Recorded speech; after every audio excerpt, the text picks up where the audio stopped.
Welcome back to another episode. Today's topic is rehabbers. All right. So, a rehabber is a real estate professional that is essentially a visionary for properties in disrepair. So, when I say disrepair, I'm talking about any property that is just falling apart, where things might be, let's say, outdated or literally physically falling apart or just not looking as though someone would want to buy it, right? So everyone has seen that property, right? You probably have seen the eyesore when I talked about distressing in a previous episode, but those are the properties that rehabbers love, right? So what I actually work to do is I actually look to pair rehabbers with those types of properties. And if you ever see those types of properties and you can find them, definitely reach out to me and let me know where that location is, and we can kind of get that eyesore, looking like something that's sparkling and brand new. But if you've seen any type of TV show, Flip This House, I think that was one that I saw back in the day, or any of the new ones that are out there, you know what a rehabber does, right? They find that property that's in disrepair and they renew it. It goes through a rebirth. And so with that, wanted to dive down a little bit deeper into rehabbers today to talk about what they actually do, why it's actually important, and what we can actually do to help or assist them, as well as just making sure that, again, we can kind of do everything within our power to kind of like lay a groundwork for better communities, right? Because that's what the end goal is. The end goal is to have a community that might look older or disheveled and just kind of, renew it. And that's essentially what rehabbers help us with. So they differ from a traditional builder, and that instead of working, let's say, in digging up the ground and building a new foundation and building on top of that, they work with existing structures. And the reason that that's actually important to know and understand and recognize is that in working with existing structures, they reduce the cost for their projects immensely. Because the cost for building, let's say, brand new construction, you might be looking at anywhere from $125 to $150 a square foot, right? But when you're actually looking at rehabbing a property that is already existing, let's say the foundation is already in place or the shell of the house is already there, you're talking numbers that might be half, if not a quarter of the price, right? So instead of looking at that $125 to $150 per square foot for brand new construction, you're looking at, anywhere from, let's say $30 a square foot to, let's say, $65 or $75 a square foot. And usually probably at the $50 square foot number, you're talking about a full gut. And a full gut, if you ever hear that, that means like ripping down the walls and you're literally walking through a house where all you see is framing, and that's it. And to rebuild that and to take that to a place where, you're ready to put it on market, it might be about $50 a square foot. Depending on if there's damage, that's why I put that number of, let's say, 65 to 75 in there, but that's the range you're looking at. So that is dramatically cheaper than doing a brand new build. And that's why that market can essentially help sustain a rehabber just from the fact that they don't have to worry about digging out the ground and doing all the stuff that a traditional builder needs to do. So that entry point is not quite as intense or costly for a rehabber. So that's why you might see a lot more rehabbers actually entering the industry from that viewpoint, right? So why are there rehabbers, right? So with new construction that there's, let's say, a plat of land that is not developed yet, and let's say you have a surging area such as the Washington, D.C. metro area, or Boston, or Seattle, or any of the hot markets within the U.S. right now. They essentially need more housing. There's a housing shortage, right? So you have the new builders that sort of come in and they start breaking ground and doing what they can do. But if you have some older areas, so for example, I know one that I looked into in the past was Burlington, Vermont, South Burlington, Vermont, where the surrounding areas may not be as, not growing as quickly, but there's a lot of old construction because there's a lot of laws and legislation essentially indicating that the preservation of the buildings and kind of that motif needs to stay intact. So you have a lot of buildings that are like hundreds or at least 100 years old. And the big thing there is you need rehabbers to actually be able to fix them up. So that's actually, another market where rehabbers are in high demand just for the fact that there's only so much you can do with some of the properties. And again, some of the properties are deteriorating and falling apart, and that's why you need the rehabbers to essentially be able to fix them up and make them look like brand new again. So that's actually, one sample market where that would be sorely needed. But within that general sort of idea, the rehabbers are looking for real estate that is outdated, old, or in disrepair. And the biggest reason for that is not only the buyers that actually live in those properties want to see those updates. It can be very difficult for a traditional lender, such as a bank, to grant loans for houses that don't meet a certain bar. So if they don't meet a certain bar, the lender might look at it, because their lenders aren't really in the real estate business, they're in the money business.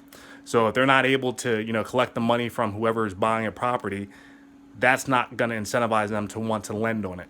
So it needs to be at some type of bar, a certain level, in order for a traditional lender to give out that loan. So certain properties don't fit that criteria. And if they don't, that's where a rehabber can come in, it can fix it up, and then all of a sudden traditional lenders will actually loan on it. So that's what revitalizes the community, not only giving a buyer an opportunity to stay in a nice place, but also giving them the financing they need in order to buy it. Now, with those processes, the rehabbers themselves, they also have the right systems in place. And with those systems, they can turn this endeavor into a profitable business that also impacts the community. So there are a lot of businesses out there. Do they all impact the community? Not necessarily. So the ability not only to have a thriving business, but also to impact the community is like a great feeling, right? At the end of the day, after you do all the work, it's just like, whew, I feel good for the impact I was able to make today. So that's why rehabbers exist. Now, where do you normally find them? Well, in certain markets, you'll find them everywhere because there's a lot of people, there's a lot of old real estate that needs to be fixed up, and you don't really have to look far in order to find them. Usually when you actually deal with rehabbers, they're buying in cash. So anytime you hear about any offers as far as, folks looking to buy in cash, they're looking to, have their cash actually, work for them. And so certain markets, they might be saturated. You might see a lot of different advertisements, bandit signs on the side of the road. I mean, you can tell if a market's saturated for the fact of all the marketing that's actually going out. But the rehabbers themselves, I'd like to think that they don't actually do as much of the marketing. They do much more of the work. So in doing that, you're going to see them working on projects. And that's essentially their moneymaker. It's not necessarily finding the project so much. It's actually working on them and taking them from a area of disrepair or a condition of disrepair into one that they've been totally fixed up. And as they are productive, that's how they actually make money. So that's where you're actually going to see them. In their particular mindset, time is money. The faster that they can turn a project, the more money they can actually make. So not only will you see them working on their projects, you'll also see them picking up from suppliers. And usually when you are seeing them picking up from suppliers, they're going to be the first ones in the store. They're going to be waiting outside the store, waiting to get in. Why? Because they're going to get first pick at everything, right? So the best rehabbers need certain materials, and they want to make sure that they don't miss out on those materials. And if time is money, they need to make sure that they're first so they can get the first pick at whatever comes in. And they do that all the time like clockwork. So if you want to find the best rehabbers, keep your eyes peeled for any of your stores like your Lowe's or your Home Depot or any of your general construction places to see who's waiting out there before the store even opens up. Because those are the folks that you definitely want to, let's say, have on a part of your team or working with because they know their stuff and they're very serious about it. Now, what makes a good rehabber? Well, rehabbers know their numbers. That is incredibly important. They know how long something is going to take to actually do. They know what the costs associated with a particular project. How much is it going to cost? How much is that labor piece going to be? They understand their margins, and they put that all together so they understand their expenses and their profit for each and every project. They know if something's going to make them money, and they know if it's not going to make them money, and they make decisions very, very, specifically and concisely based off of that because they can't waste that time. Remember, time is money for them. Also, they know their sweet spot. So they know exactly what they're looking for, the ideal property types based on what their crew's suited for and based on where their best profit margins are going to be. So, for example, a certain rehabber may say, you know what, I'm looking only for 4-bedroom, 2-bathroom houses in these particular zip codes because they know that those houses will move quickly. And for everything that they have designed in regards to their systems, they know if we have, this kitchen, this bathroom, this is how long that project will take in this area. It's going to net us this amount of money, and it's going to take this amount of time, right? So they are very, very specific with their numbers, and they know them very as well as that sweet spot. Now, in addition to that, they also have a strong network and they have strong ethics. The network's important because they need crews, they need capital, and they need supply. Now, when talking about crews, I'm talking about contractors. So rehabbers are going to be working with contractors to actually complete the work on the jobs. And they're also going to be working with lenders because, again, they don't want to miss out on an opportunity for the fact that they don't have the money. So they might be working with private lenders, they might be working with hard money lenders, but in whatever case, whatever can supply them cash in a way that allows them to fulfill a project is what they're actually going to do. And then last but not least, that supply is the deal supply, and that's something they can get from wholesalers. And wholesalers are essentially the folks that actually market to acquire the supply of the distressed properties, and then they can essentially create a pipeline for the rehabbers to actually have that in place. And then as far as the ethics, it's very important that rehabbers actually treat people right because they're working with contractors, a lot of people relationships, and they need to be accountable for what they say they're going to do. And they also need to treat the projects right. They need to make sure they get permits. They make sure they just do the work right so it's not going to create issues down the road because it's their reputation on the line with the product they're actually putting out there. Now, why would rehabbers want to work with me? Well, I'm a real estate entrepreneur that has experience in evaluating deals. I've done bits and pieces of each aspect within real estate in regards to actually doing some of the contracting work and fixing those things up. I've done work in actually evaluating the deals. I've been a landlord for a number of years. So I've seen kind of the full gamut of what can actually happen within real estate and where those deals actually are, where they exist, and who might actually, that end buyer might actually be. So that experience is something that I believe folks should actually value because anytime you're working in an industry that can be very impactful on your bottom line, you want to make sure that you work with folks that have experience. So actually bring that to the table.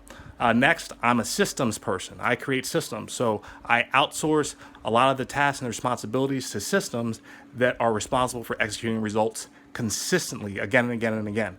And I actually use that for evaluating deals as well as evaluating various pieces within an opportunity to see how everything comes together and what that bottom line will actually be. And then last but not least, in getting training I have from a number of different resources and mentors across the industry, I have a nationwide network of partners that I actually work with. So regardless of whatever locale you're actually working within, we can actually identify the resources that are going to help us gather whatever support you require to get done what you need to get done. So if you're interested in reaching out to me, the next steps would be to text BUY, B-U-Y, to 571-777-0461. Again, one more time, that is text BUY, B-U-Y, to 571-777-0461.